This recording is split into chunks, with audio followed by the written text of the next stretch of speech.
para estar, possa voltar à carga com mais público. E nessa altura, provavelmente, com outra distância em relação ao que se está a passar neste momento sobre essas questões do clima que nos preocupam a todos, não é? Não está a conseguir.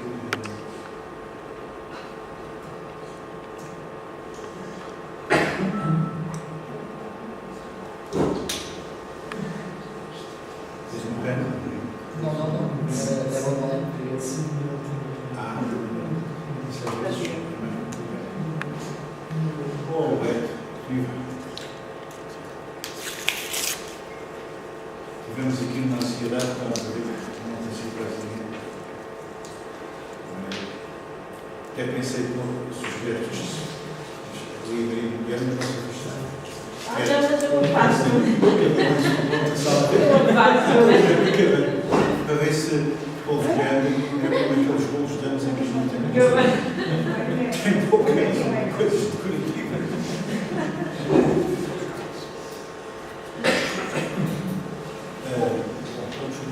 Está a funcionar, já que tem que entrar. Desculpa, Jorge. Vocês conhecem, eu já anunciei, mandei ontem um mail, anunciei isso. O Jorge Guilherme Rosa já colocou aqui nos nossos painéis o questionário humano, não foi? Foi aqueles painéis de questionário humano, colocou já este ano, 2015. Por outro lado, fez o favor de estar presente num seminário que eu e o Gonçalo temos aqui nas Belas Artes do Porto durante 3 dias, que foi assim mesmo uma coisa, um brainstorming muito complexo, porque não só o autor é difícil, como éramos dois, e cada um tem o seu estilo apresentado, e foi assim, um trabalho muito duro, a dormir poucas horas por dia, para fazer o melhor possível. Ele teve a paciência de nos aturar, entre outras pessoas, foi ali nas Belas Artes, e realmente houve este imponderável de última hora, e eu pedi, agradeço imenso a colaboração amiga que nos está a dar hoje para podermos manter a atividade da associação e realizarmos esta conferência que tem imensa premissa. Muito obrigado. Deixa eu ficar aqui perto da máquina.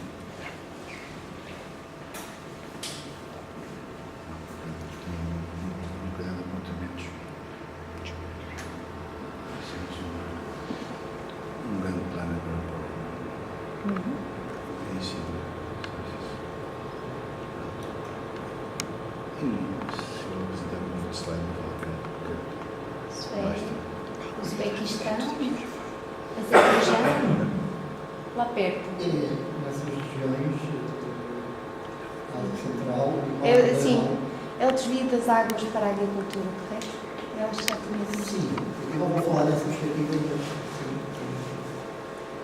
a agricultura do algodão, na antiga União Soviética.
Eu queria que tivéssemos uma imagem,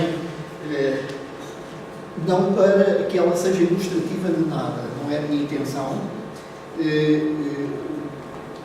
mas para precisamente refletir um bocadinho sobre.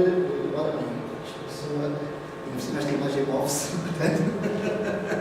Sim, mais dinâmico. É verdade. Bom, é uma imagem de um navio de carga de petróleo, um navio petroleiro, digamos, da Exxon, não é? Grande oceano, não é um oceano, um mar interior, digamos assim, um dos maiores do mundo, o mar de Aral, que neste momento desapareceu. Confirmou-se, neste momento não resta, havia 10% que restavam no ano passado e no início deste ano. Neste momento não há, rigorosamente, nada nesta zona, que é uma zona que corresponde, penso eu, a mais de metade da área de Portugal. O mar de Aral era mais de metade da área de Portugal, cerca de 50 e tal mil metros quadrados. Ora bem, esta ilustração pode servir-nos para, evidentemente, tematizarmos muitas questões que têm a ver com a atividade humana, porque foi a atividade humana que esteve na origem do desaparecimento do mar de Aral, nomeadamente o cultivo industrial do algodão na antiga União Soviética. As águas deste mar foram sendo progressivamente desviadas para esses fins, monocultura, portanto, estamos a falar de monocultura intensiva, etc. Essas são, portanto, causas muito específicas desta situação, mas, evidentemente, elas são reveladoras de uma presença humana no nosso planeta que hoje já não é marginal, já não é localizada, é uma presença humana, digamos assim, que se tornou abrangente, praticamente todo o planeta, mesmo aquele planeta que era um planeta inatingível ainda há bem pouco tempo, não é? Estou, por exemplo, a falar do Ártico e da Antártida, que são regiões em que a corrida para essas regiões também está neste momento na ordem do dia. E isso é uma ironia muito grande no contexto desta Conferência de Paris, que é a chamada COP21. Olha bem, COP21 é o acrónimo para a Conferência das Partes, ou a Conferência de Reunião das Partes para a Mudança Climática. É a 21ª conferência que existe deste tipo nos últimos 20 anos. Ou seja, o ritmo tem sido diferenciado. Já existiram mais que uma COP no mesmo ano, mas também já houve alguns intervalos de 2 anos, 3 anos entre conferências deste tipo. A COP é uma iniciativa, formalmente uma iniciativa da ONU, e nós sabemos que a ONU é um organismo que tem atividades muito importantes, mas que não tem um poder decisório,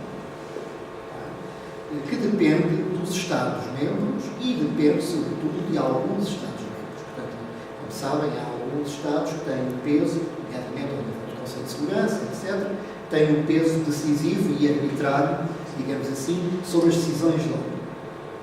Ora bem, isto tudo para vos dizer que as conferências chamadas das COP são situações relativamente novas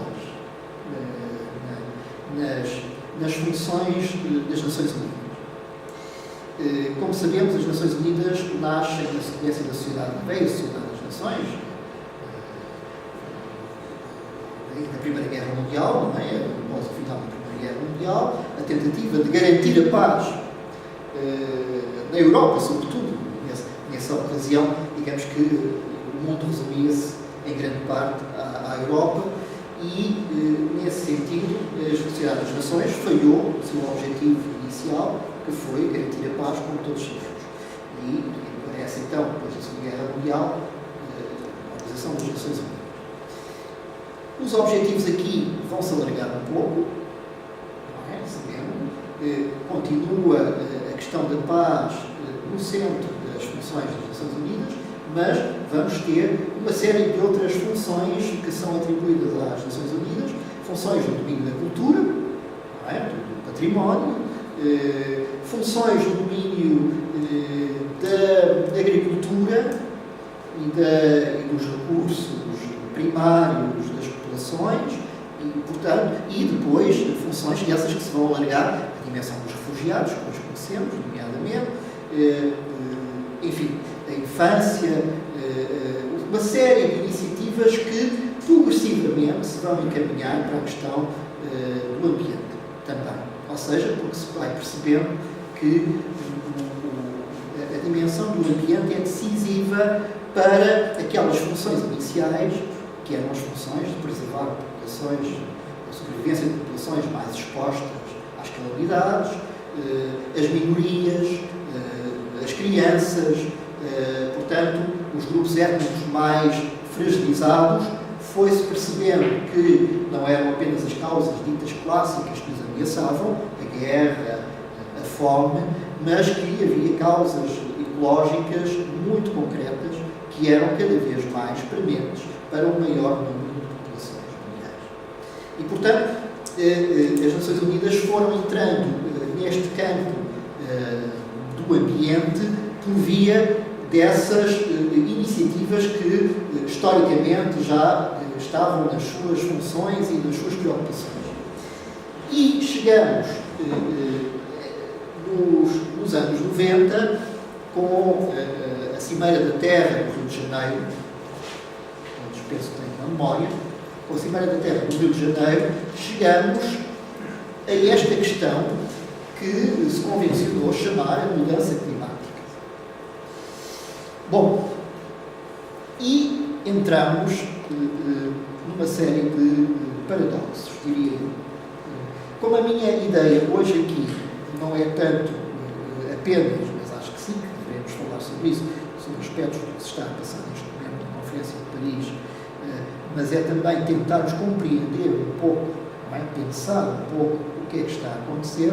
Eu vou aqui, se não se importarem, vou aqui fazendo uma passagem entre, precisamente, essa dimensão que está nas informações, que está nos média, e o nosso sentimento de alguma inquietação, evidentemente, mas também de alguma perplexidade perante o que se está a passar.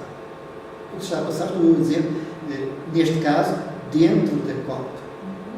Dentro dessa reunião que está a acontecer neste preciso momento, que começou na passada segunda-feira e que, notem, só vai terminar na próxima sexta-feira.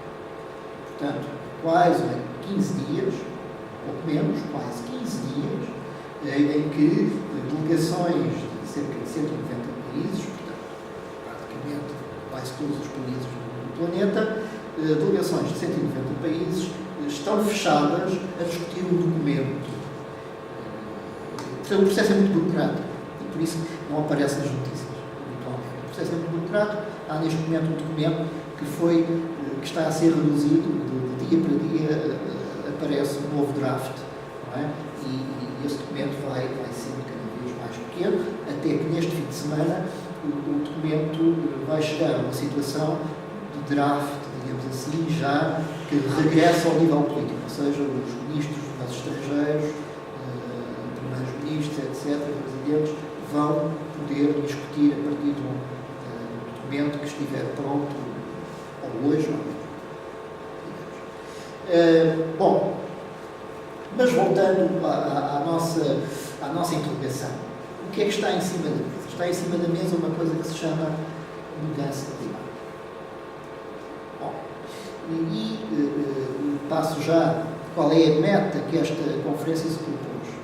A meta é não permitir que haja uma ultrapassagem dos 2 graus centígrados do aquecimento global daqui até ao final do nosso século. 8 décadas. Bom, primeira questão. O aquecimento global é ainda algo que não é bem compreendido, penso eu, pelas pessoas, de modo geral. Sabemos que é algo que a ciência do clima tem aperfeiçoado nas últimas décadas e tem aperfeiçoado uma necessidade óbvia de compreender exatamente estes processos. Sabemos também que, quando nós falamos às pessoas sobre a polémica que neste momento está na mesa, na conferência, entre 2 graus centígrados, 3 graus centígrados, 4 graus centígrados, 1,5 grau, isto é demasiado abstrato, penso eu. Isto é demasiado, é muito pouco mobilizador da atenção do público em geral. Porquê? Porque nós temos, evidentemente, uma experiência das temperaturas imediatas, atmosféricas, não é? Que são outra coisa. E, portanto, falar de uma diferença de 2 graus ou 3 graus não emociona, não comove ninguém que eu saiba. Não é? É qualquer coisa que, portanto, não passa, diria eu, para a opinião pública. E isso é logo o primeiro grande problema desta conferência. Porque eu penso que esta conferência está a lidar com uma das questões do século, a questão decisiva, mas percebo imediatamente que essa questão não está na ordem do dia das populações, seja na Europa, seja nos Estados Unidos, seja muito menos em África ou na Ásia. Evidentemente há franjas hoje muito mobilizadas para esta questão, na Europa, nos Estados Unidos, por exemplo, há franjas muito militantes, muito ativas em relação a esta questão, mas é preciso compreender o que está em jogo. Para resumir muito brevemente, o que está em jogo é um processo que não começou agora exatamente, não começou há 2 ou 3 ou 4 décadas, começou exatamente mais ou menos, isso pode ser bem verificado, começou há 2 séculos com a Revolução Industrial, exatamente. E, portanto, a Revolução Industrial é, evidentemente, um momento que vai explotar este processo. Ora, e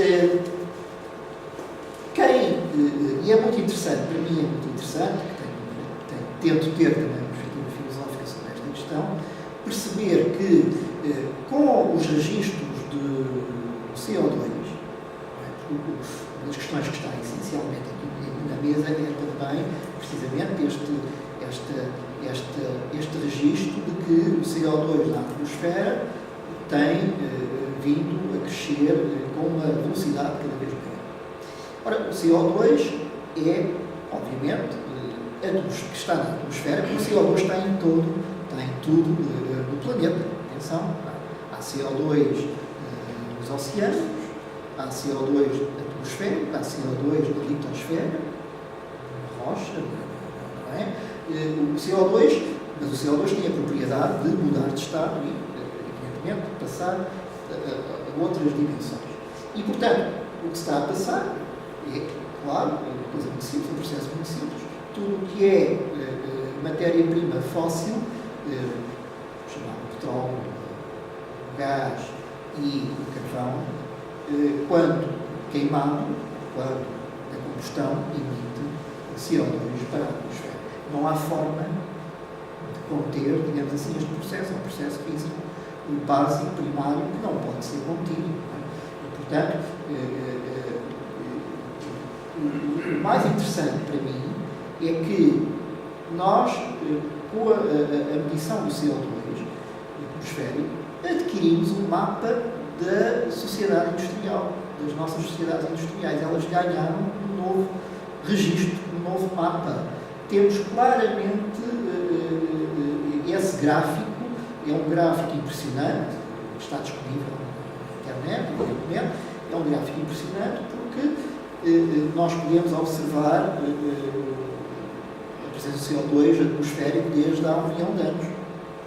Temos um gráfico, está disponível e, portanto, desde há 1 milhão de anos há variações sempre no CO2, há até picos muito importantes em momentos de atividade vulcânica, por exemplo, muito forte no planeta, mas quando chegamos à Revolução Industrial, ao início do século XIX, começamos a ver uma linha que já não é a linha, digamos assim, caótica, um pouco díspara do do CO2, mas começamos a observar uma linha muito coerente. Essa coerência é a coerência humana, é a coerência, digamos assim, da atividade do homem. Não é? E, portanto, temos esse gráfico, temos claramente uma ascensão progressiva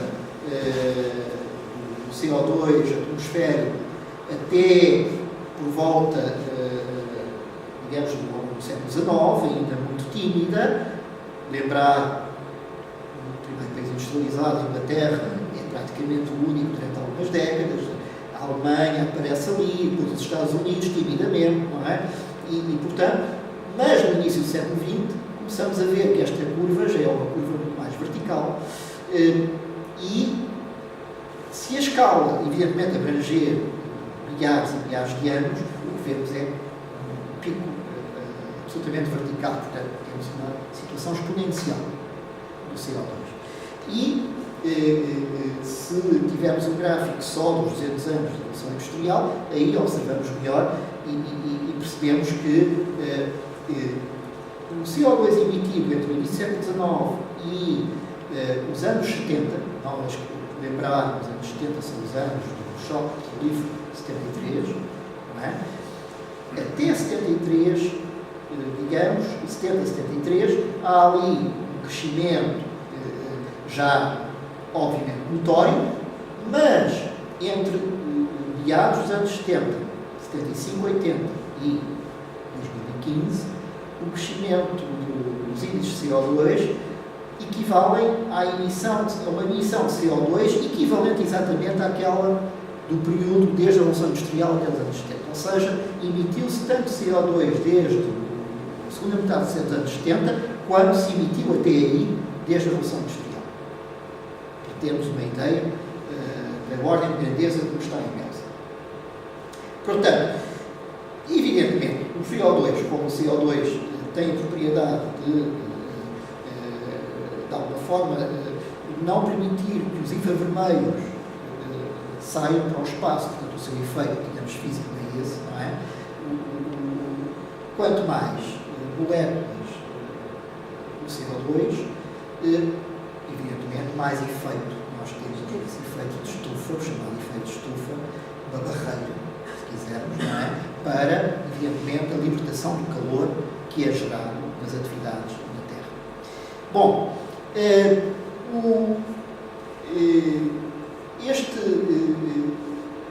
e nós, por exemplo, também, já agora, uma coisa interessante, quem quiser ir todos os meses ir à página da NASA, encontrará um contador das partículas de CO2, que são em geral contadas por milhão, ppm, portanto, o número de partículas de CO2 por milhão na atmosfera, e esse é um verdadeiro relógio, diria eu, um dos relógios mais definidores do nosso tempo.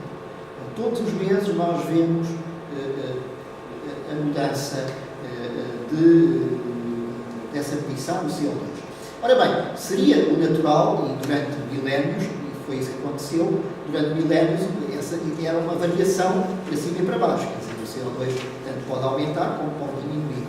Mas hoje, praticamente, já não há nunca situações de redução de CO2. Cada mês aumenta e nós passamos, há 2, 3 meses, passamos a barreira dos 400 partes por milhão. Portanto, estamos em 400 partes por milhão. A média, durante dezenas de milhares de anos, no planeta foi cerca de 280 partes por milhão. Portanto, isto é uma alteração definitiva, sim, desta presença de partículas de CO2. Outra coisa que é importante também dizer é que o CO2, uma vez na atmosfera, não se dissolve, quer dizer, não desaparece rapidamente. A sua presença pode ter uma vida, digamos, as partículas podem ter uma vida de largas dezenas a centenas de anos. Portanto, o CO2 que nós já emitimos, nós não vamos, não interessa neste momento ter uma esperança de que haja um processo de dissolução essa presença não ser uma escala temporal muito mais vasta. Por outro lado, há ainda um efeito mais preocupante, eu diria que este é muito preocupante, e que muitas vezes, quando se fala desta questão, não é posta claramente. É que nós provavelmente, mais certo, é que estamos a sentir os efeitos do CO2 emitido precisamente até esses anos 70. Ou seja, os reflexos no sistema global, atmosférico e ecológico são reflexos que têm a ver com as emissões até aos anos 70. Há um período de, digamos assim, não é uma condensação, mas se eu usar a palavra percebe-se claramente, há um período de condensação do CO2, de posicionamento desse CO2 que tem um intervalo de 2, 3 décadas. E, portanto, nós estamos perante os efeitos, diria eu, do CO2 emitido há 30 anos ou 40 anos. Bom, isto é profundamente inquietante. Primeiro, porque muitos dos cálculos que estão a ser feitos na COP são relativos a esses efeitos, aos efeitos presentes, e muitas vezes, estranhamente, diria eu, porque há muitos conselheiros científicos presentes, estranhamente, diria eu, os cálculos não estão a ser feitos tendo em conta esta margem muito preocupante. Por outro lado,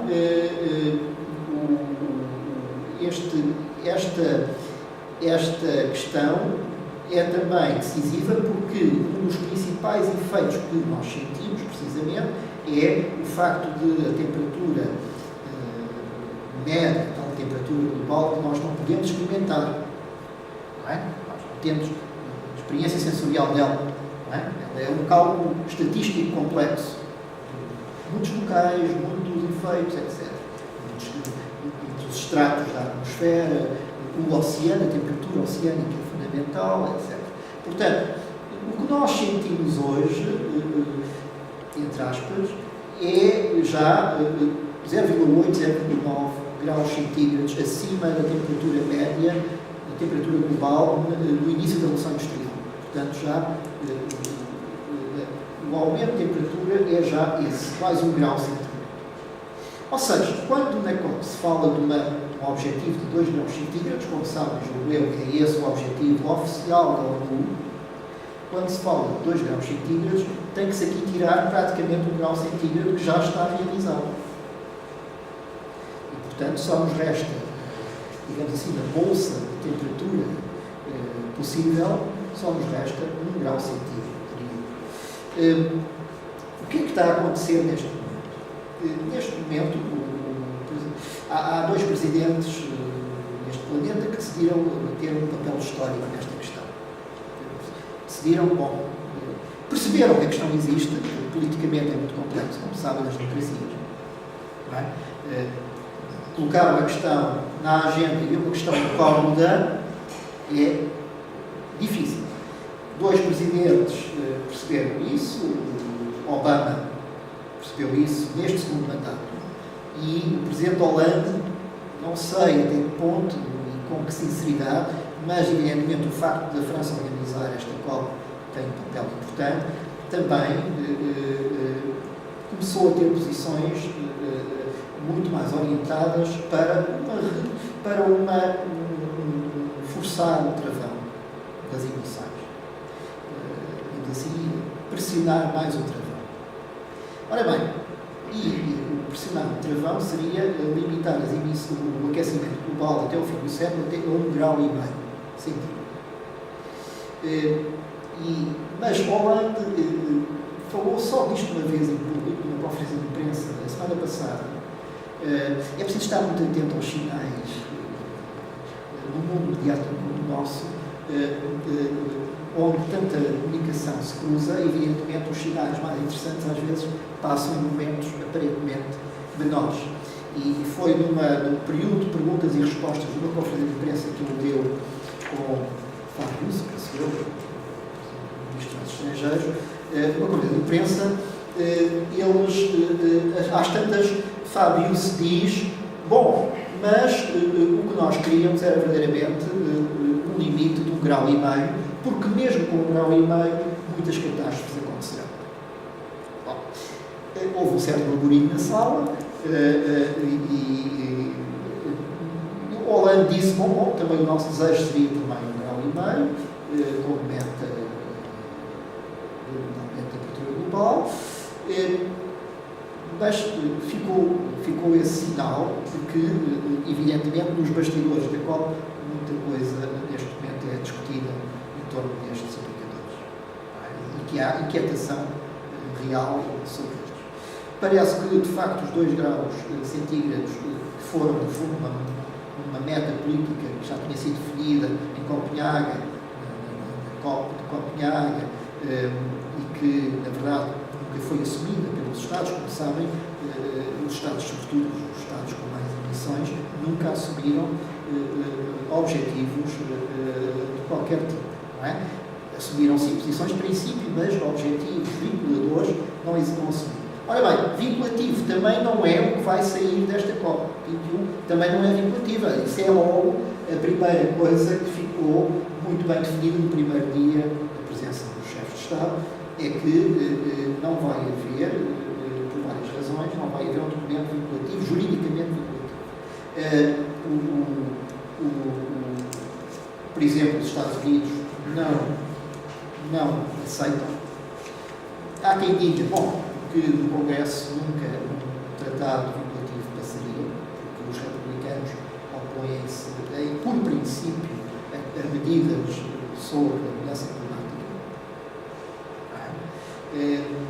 E, portanto, a estratégia da administração democrata seria, bom, não vamos aqui bater contra esta parede, vamos sim fazer o melhor documento possível e neste momento o melhor documento possível é fazer um documento com etapas de 5 anos. 5 em 5 anos há verificação de tópicos, de certas medidas e, portanto, 5 em 5 anos há, digamos assim, uma verificação, quase como as verificações da bolsa de armamento do Iraque, não é? Especialistas poderão ir aos países e verificar o que é que está a ser feito. Mas é previsto algum tipo de sanção? Não. Então não é eficaz? Não. À partida? Não. Neste momento, também se falou disso, as sanções não estão na ordem do dia. A verificação, sim. Verificação sem sanção? Exatamente. É uma boa questão.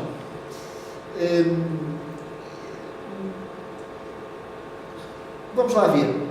A sanção, em princípio, é o que todos vamos sofrer. A sanção é essa. Mas aí é muito interessante, porque a sanção da mudança climática, se quisermos dizer, ela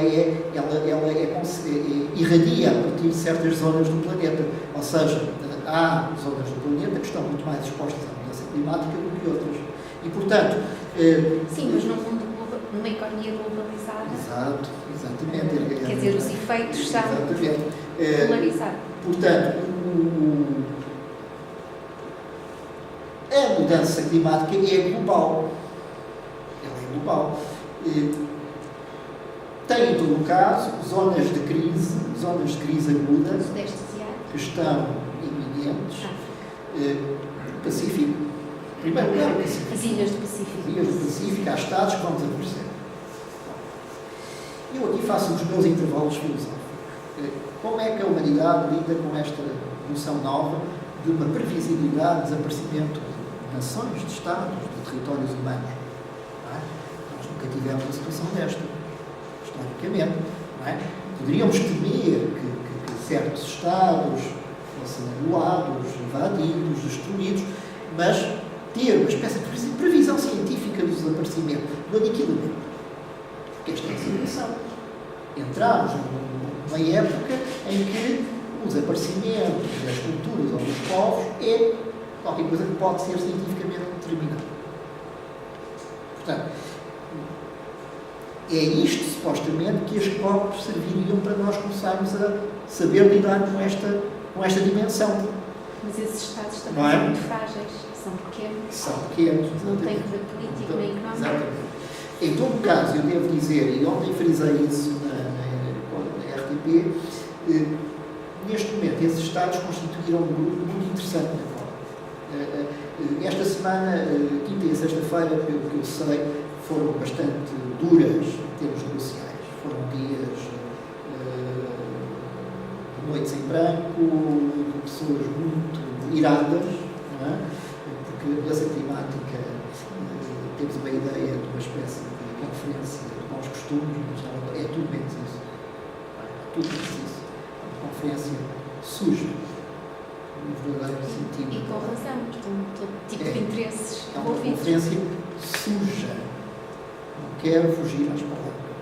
O que se está a passar é política suja, estratégica.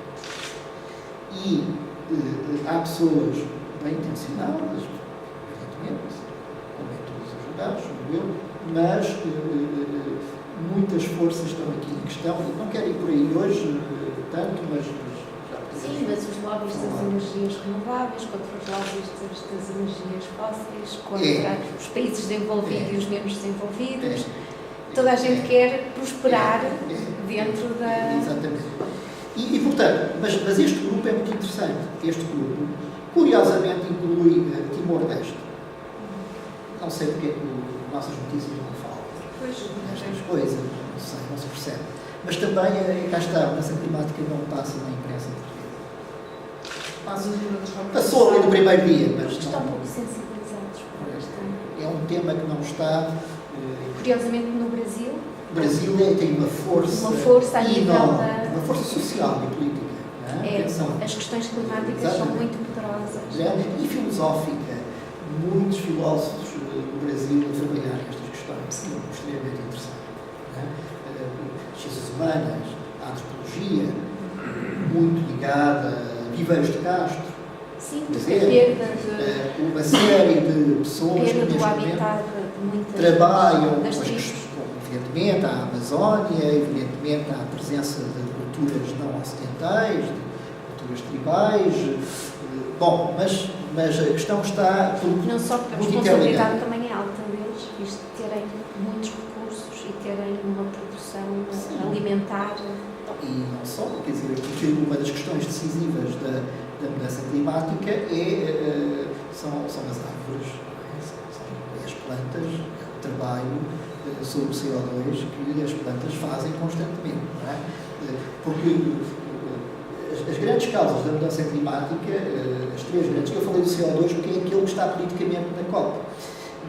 Os outros estão um bocadinho marginalmente, e é pena, porque a segunda grande causa do incremento de CO2 é o abate de árvores no mundo, não é? Que é constante. E a terceira causa são outro tipo de emissões de gás, o metano, nomeadamente. O metano está associado à indústria agrícola e, sobretudo, da agropecuária, sabemos, emissões de metano, que já são responsáveis, não é irrisório, são responsáveis por 20 e tal % do CO2 emitido no planeta. Desculpa aqui algumas confusões. Uma vez tem havido interrupções, eu sou professora da Faculdade de Letras, como colega, não é? Sim. Lamento não conhecer. Mas está a haver aí umas certas confusões. Eu sou geógrafo, tenho conhecimentos de geologia razoáveis, conheço alguma coisa sobre a história da Terra. O CO2, a percentagem de CO2 sempre variou. Há uma coisa que lhe posso garantir. As 400 partes por milhão, por exemplo, 0,0004. Ok? Portanto, okay? É uma percentagem pequeníssima. Eu não estou a dizer que não possa causar problemas. Simplesmente a subida do CO2 que tem havido e que aconteceu sobretudo depois do fim da pequena idade do gelo, o colega já deve ter ouvido falar da pequena idade do gelo, toda a gente deve ter ouvido falar da pequena idade do gelo. Ora bem, isso foi um processo natural. É um processo natural, tal como a pequena idade do gelo foi um processo natural e tal como o período antes da pequena idade do gelo, o ótimo climático medieval, foi um processo natural. Não havia queima de combustíveis fósseis nessa altura. Lamento imenso. E segundo tudo indica, as temperaturas eram mais altas nessa altura, na Europa, por exemplo, do que agora. É preciso ver estas coisas. Eu compreendo que a filosofia é muito importante, compreendo que a política é muito importante, que a sociologia é muito importante, mas isto é um fenómeno essencialmente natural. E, portanto, deixem os aspectos naturais para os cientistas. Acontece que os cientistas que falam desta forma absolutamente dramática e catastrofista, vamos dizer a palavra certa, catastrofista, das mudanças climáticas, não são verdadeiramente cientistas, muitos deles, desculpará dizer, mas são apenas e simplesmente políticos. E de ciência não sabem nada, que é para não dizer isto de uma forma mais bruta. Não sabem nada. Se o senhor ouvir, se o colega ouvir falar do Al Gore, perceberá que ele não pesca nada do que está a dizer, a menos que o colega também não esteja muito dentro destes assuntos. Ora bem, CO2 é o gás que todos nós expelimos e é o gás que está na origem da fotossíntese, ok? Daquilo que nós chamávamos, deixa-me dar oportunidade, daquilo que nós chamávamos de função clorofilina, que é aquilo que nos faz viver, percebe? É aquilo que nos faz viver. Os seus pressupostos são todos tão corretos quanto aqueles que eu estou aqui a Tá bem. Agora, e como há uma conferência a decorrer em Paris que não tem esses pressupostos, o que está a afirmar, que é uma espécie de naturalização destes processos, e evidentemente que estes processos são naturais, e era disso que eu ia falar precisamente, que é os limites entre o processo natural e o processo humano, e é precisamente a conjunção destes limites de que nós estamos aqui a questionar, evidentemente, e a tentar perceber. Eu não estou, evidentemente, a dizer que o CO2 não seja um fenómeno natural. Ele é um fenómeno naturalíssimo, evidentemente. Desculpa, é que se fala do CO2 como se fosse um veneno. Se fosse um veneno, estávamos todos mortos. Não, o CO2 não é um veneno. Ainda bem. Aliás, eu disse, o CO2 está presente, não é? Na litosfera, na biosfera, em todas as esferas biológicas e não biológicas do planeta, ele está presente, evidentemente. Desculpa, eu calmo já. Aliás, é por isso que me aborrece que haja uma conferência com uma quantidade enorme de pessoas, todas muito importantes, que o colega depois venha dizer que é uma conferência sobre o março. Pois é, porque aquilo trata sobretudo de ver as tais taxas de emissões. E, em vez de falarem de outras questões que são realmente importantes, olha, a desflorestação, por exemplo, não é? A deterioração dos litorais, deitar lixo para o mar, tudo isso provavelmente é muito mais importante que a história do CO2, mas só se fala de CO2.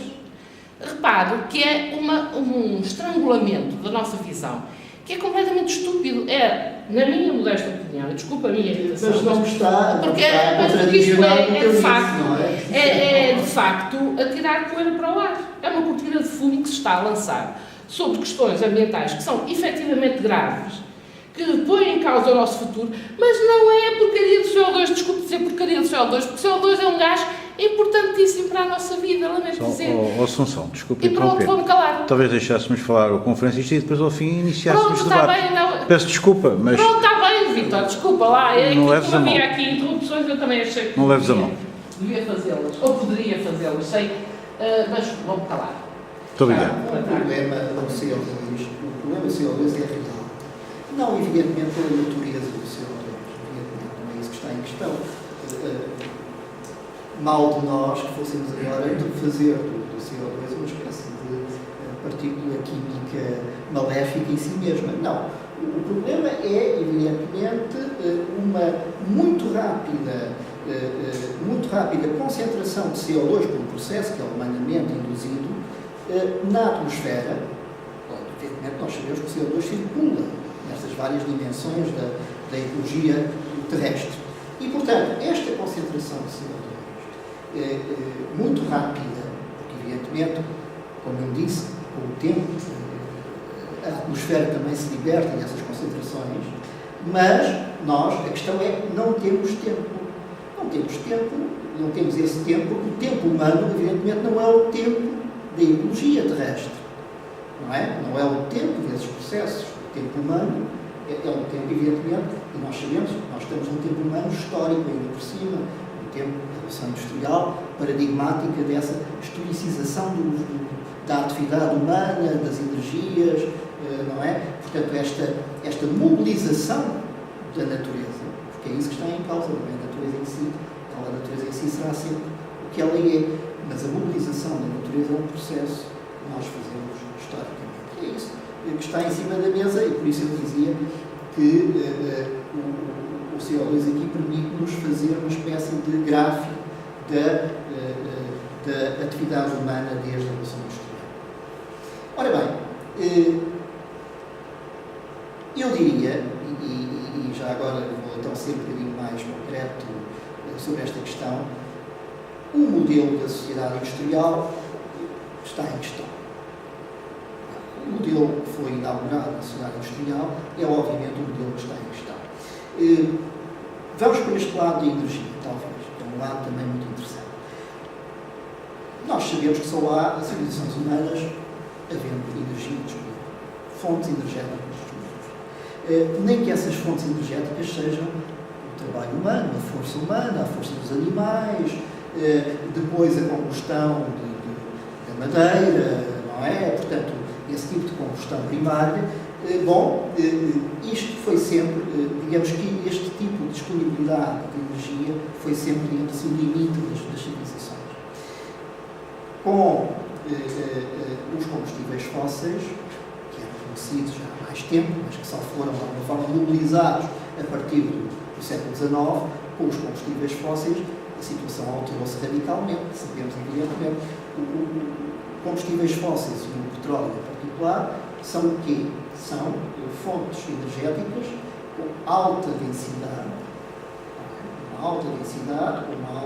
e ainda por cima o petróleo apresenta-se de uma forma facilmente transportável, facilmente deslocável e utilizável, e, portanto, esta disponibilidade energética que vai, digamos assim, explodir com a Revolução Industrial é definidora de tudo, praticamente tudo aquilo que nós fazemos civilizacionalmente. Evidentemente, sabemos dos transportes, mas da indústria, das próprias cidades, de entrada, tudo isso é responsável pela entrada da nossa civilização numa era em que a maior parte da população é urbana. Sabemos, já foi há poucos anos, o cálculo da ONU foi esse, mais de 50% da população vive em meio urbano. Bem, isto era qualquer coisa, toda a história urbana se passa numa situação em que a vida urbana é uma vida minoritária, uma vida localizada, minoritária, e estamos aí rapidamente a avançar para uma situação não de cidades, mas de urbanização do espaço da existência humana. A existência humana será rarefeita e será minoritária a existência fora do espaço humano. Ora, tudo isto é possível porque há disponibilidade energética, uma disponibilidade energética relativamente barata, fácil de mobilizar, que é aquela das energias fósseis. Portanto, as energias fósseis são absolutamente decisivas para os nossos modos de vida. Não há qualquer dúvida sobre isso. E os países mais pobres que estão na COP sabem isso muito bem, porque eles pedem constantemente, ou pediram nas COPs anteriores, pediram moratórias sobre certos modos, certos usos das energias fósseis. Por exemplo, a questão do carvão. A questão do carvão é uma questão que estava muito na mesa nos anos 80 e 90, era, por exemplo, o recurso que a China mobilizava intensivamente. O carvão, centenas ou milhares de centrais de carvão por toda a China, mas atenção, a Índia, neste momento, está no programa de investimentos em centenas de centrais de carvão por todo o país.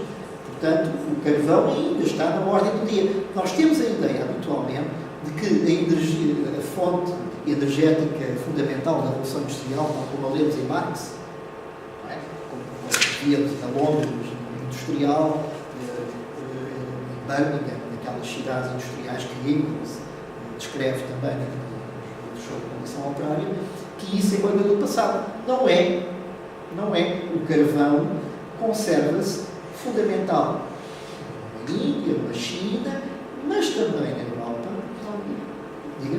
Na Polónia o carvão é fundamental, e mesmo na Alemanha, curiosamente, há um tipo de carvão que é lignite, se não estou a erro. A maior mina a céu aberto de carvão da Europa é na Alemanha. Portanto, atenção, a Alemanha hiper-ecológica, sabemos isso, que tem um programa para abandonar a energia nuclear, como sabem, a médio prazo, a curto prazo, neste momento, é, evidentemente, uma grande produtora de carvão. Bom, isto para dizer o quê? Para dizer que A história das energias não é, muitas vezes, aquela história idealista que nós temos da história humana, hegeliana, se quisermos, não é? Uma espécie de ultrapassagem das situações anteriores, não é? Uma espécie de superação do estado anterior. Bom, muito bem, mas muitas pessoas têm esta ideia que o período do carvão foi superado e que entramos, por exemplo, no período do petróleo. E que, superando o período do petróleo, vamos entrar no período das energias renováveis. Ou seja, que as energias renováveis, com as energias renováveis, nós poderemos continuar exatamente o mesmo modelo de sociedade industrial que, evidentemente, já numa fase melhor, supostamente, mas poderíamos exatamente continuar o mesmo modelo hiperurbanizado, hiperindustrializado que tivemos nos últimos 150 anos. Mas as energias são, elas em geral não funcionam dessa forma, em geral conservam-se. As fontes energéticas, uma vez adotadas e de alguma forma utilizadas na sociedade, elas conservam-se em certos setores-chave. E se forem ver o mapa também das energias hoje utilizadas da própria Europa, verão que o carvão está bem presente, está muito bem presente, está sempre, mantém-se estável. Aliás, é mais estável que o petróleo. E que o petróleo, enfim, é evidentemente fundamental, tem uma presença enorme, e as renováveis. As renováveis neste momento são um pouco mais de 1% das fontes de energia da Europa. Ora, a pergunta é, então falamos tanto de energias renováveis, investimentos maciços, não é? Vamos aí para a ruralidade portuguesa e vamos com os novos moinhos de vento, não é? Quase todo lado, não é? Excelente investimento, mas a presença parece esmagadora, mas depois vamos ver a fatura energética e 1,5%, 2% em média na Europa. A nossa fatura, já agora a fatura da EDP, é em geral sempre muito otimista, muito verde. Se forem ver, tem lá o cálculo média, dizem eles, a média das fontes energéticas utilizadas para aquele consumo. Em geral, as renováveis aparecem com valores 40%, 50%, depois térmicas, carvão, térmicas vêm a seguir, 30%, enfim, 40%, mas vêm a seguir às renováveis. É preciso desconfiar deste tipo de média de campo. Não é? Isso não corresponde à disponibilidade energética na Europa. O nuclear aparece às vezes por causa do comércio. A França, por exemplo, a eletricidade, etc., a Espanha, sobretudo. Não é? Mas, portanto, as energias são esta questão. As energias não funcionam egalianamente, as energias funcionam cumulativamente. Ou seja, uma vez adotada uma fonte energética e enquanto ela não se esgota, continuamos a usar. Dado histórico. Bom, o que é que se passa com o petróleo? O petróleo passa-se o fenómeno que é o peak oil, como dizem os americanos, portanto, o pico da produção do petróleo, neste momento já passou. Portanto, há uma curva, uma espécie de poça de camelo, não é? Histórica, e, portanto, o pico da produção de petróleo passou. É verdade, há aqui uma interrogação. Porquê é que o petróleo está tão barato? E porquê é que vai ficar mais barato nos próximos meses? Vai ficar mais barato. Parece voltar aos anos quase pré-choque petrolífero, não é? De repente parece haver muito petróleo. Há uma razão geoestratégica, que os Estados Unidos decidiram que tinham que ser autónomos do petróleo, por razões bem conhecidas de todos, do petróleo velho. E investiram maciçamente, neste momento, em novas tecnologias, que são tecnologias do chamado gás, do petróleo xisto, ou do gás do xisto, também é utilizado, que é uma forma de evidentemente, procurar o petróleo em camadas mais profundas do que aquela que foram usadas desde o século XIX, final do século XIX, não é? Que são camadas relativamente superficiais do petróleo e o petróleo mais puro, menos embebido em matéria, digamos assim, mineral. o petróleo dos xistos. Porquê? Porque ele está, de alguma forma, muito embebido, muito diluído agregado a matérias minerais. E, portanto, é um processo de injeção de água e de químicos no solo, não é? E é um processo, como imaginam, com consequências visíveis, imediatamente, não se trata apenas de fazer um furo, depois é horizontal, portanto o processo é um processo de fracionamento, fratura mesmo do solo, das camadas rochosas, e portanto depois com essa mistura tem que ser tratada, não é? Mas o que deixa são milhões de litros de água que são injetados, etc. Bom, o resultado é que os Estados Unidos são praticamente são mesmo autónomos em termos de produção petrolífera. Ora bem, o preço do petróleo não só por isso, mas porque os Estados do Golfo se assustaram com esta concorrência inesperada e estão a forçar a produção, aumentar a produção, etc., e forçar uma descida dos preços. Porque, evidentemente, o fracking é muito mais caro. É um processo muito mais caro. Portanto, a ideia é desincentivar o recurso a esse tipo de técnicas. É óbvio que esta tática dos árabes é uma tática condenada a prazo. Primeiro porque o petróleo não é infinito. O petróleo não é infinito. Ora bem, estão-se a descobrir novas reservas de petróleo, mas elas estavam razoavelmente bem calculadas, de qualquer forma. E, portanto, trata-se agora de chegar a zonas, a reservas de petróleo que se julgava há 30 anos que não eram exploráveis, que não podiam ser utilizadas. É isso que está a acontecer. Portanto, a parte da reserva de petróleo que era considerada inútil está neste momento a tornar-se qualquer coisa que pode ser utilizada. Mais interessante ainda, e isto é um aspecto que eu queria sublinhar aqui, que tem muito a ver com a Copa.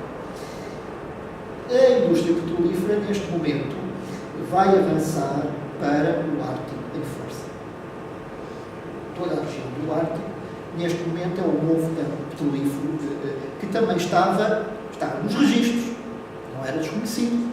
Sabe-se que há muito petróleo no Ártico, na Groenlândia, em outras zonas do Ártico, há muito petróleo. Mas sabemos que, por um lado, há muitos tratados, havia uma espécie de tabu sobre esse tipo de exploração no Ártico e, sobretudo, na Antártida. Ainda há muitos países com questões políticas muito problemáticas com o Ártico, em termos de território. Mas estão-se a posicionar todos ao mesmo tempo. E há uma duplicidade. A Rússia, sem dúvida, os Estados Unidos estão também muito interessados nessa questão. A Shell está a avançar para perfurações e para a exploração do petróleo nessas zonas. E há um documento de um think tank, portanto, enfim, daqueles pensadores que são pagos pelas empresas, para pensarem para elas, não é? De um think tank que diz o seguinte, e eu gostava de ler para todos terem uma ideia sobre as perspectivas que estão na mesa das grandes corporações petrolíferas, ao mesmo tempo que existe uma Copa. Diz este senhor, que é um homem dos estudos estratégicos, militares americanos, mas como sabem, nos Estados Unidos as coisas circulam. Tanto está nos estudos estratégicos do Pentágono como se está numa empresa, vai e vem, não é? E dizem, o Ártico é muitas vezes descrito como um vasto armazém de recursos, petróleo e gás natural, outros minérios, pesca e florestas, que valem bilhões de dólares. Bom, isso sabemos que os recursos estão lá. A perspectiva de que as alterações climáticas irão permitir o aumento da prospecção e da exploração destes presumíveis recursos gerou um grande interesse de governos, empresas, público e órgãos de comunicação social. Bom, esta frase é muito interessante. A perspectiva de que as alterações climáticas vão permitir o aumento da prospecção e da exploração destes recursos. Portanto, é a própria mudança climática a ser, evidentemente, potenciada. Ficamos perplexos ou acharemos que há aqui uma lógica, que é uma lógica de nós muito bem conhecida em toda a história da Revolução Industrial? Eu diria que é uma lógica bem conhecida. Em toda a história da Revolução Industrial, em geral, estas mudanças de situação não deixam de ser exploradas. Eu diria que a associação entre o capitalismo e a Revolução Industrial é precisamente esta capacidade, não é? De alguma forma, retirar uma possibilidade, um benefício a partir de uma situação. E, portanto, nós temos, obviamente, uma situação em que certas zonas da camada de gelo já reduziu mais de 50% no Ártico, etc. E, portanto, a passagem dos navios, os trabalhos, tudo isto se tornou muito mais fácil, infinitamente mais fácil do que era, quase impossível. Portanto, não me parece que as perspectivas comparativas relativas a esta questão tenham, seja o que for, a ver com o que está a ser discutido na COP. E a intervenção desta senhora foi interessante, porque ela exprime um sentimento de desconfiança perante tudo isto, que eu acho que é perfeitamente legítimo. É? O que é que está a acontecer na COP? O que é que se está a discutir na COP? Tenho dúvidas muito sérias sobre isso. Primeiro, a meta dos 2 graus centígrados. Quem conhece Aristóteles sabe que a meta da ação humana nunca pode ser um fenómeno natural. Como a senhora está a dizer, um fenómeno que acontece na responsabilidade direta, seja de quem for, precisamos atribuir uma cadeia de relações, mas a cadeia de relações no mundo físico não é, obviamente, qualquer coisa que possa ser atribuída à ação humana ou à ética humana, ou seja o que for. Portanto, as metas de temperatura, para mim, eu estou a falar agora pessoalmente, são absolutamente ineficazes. Não, comecei por dizer, não atingem a consciência das pessoas em geral, do público em geral, por razões quase sensoriais, mas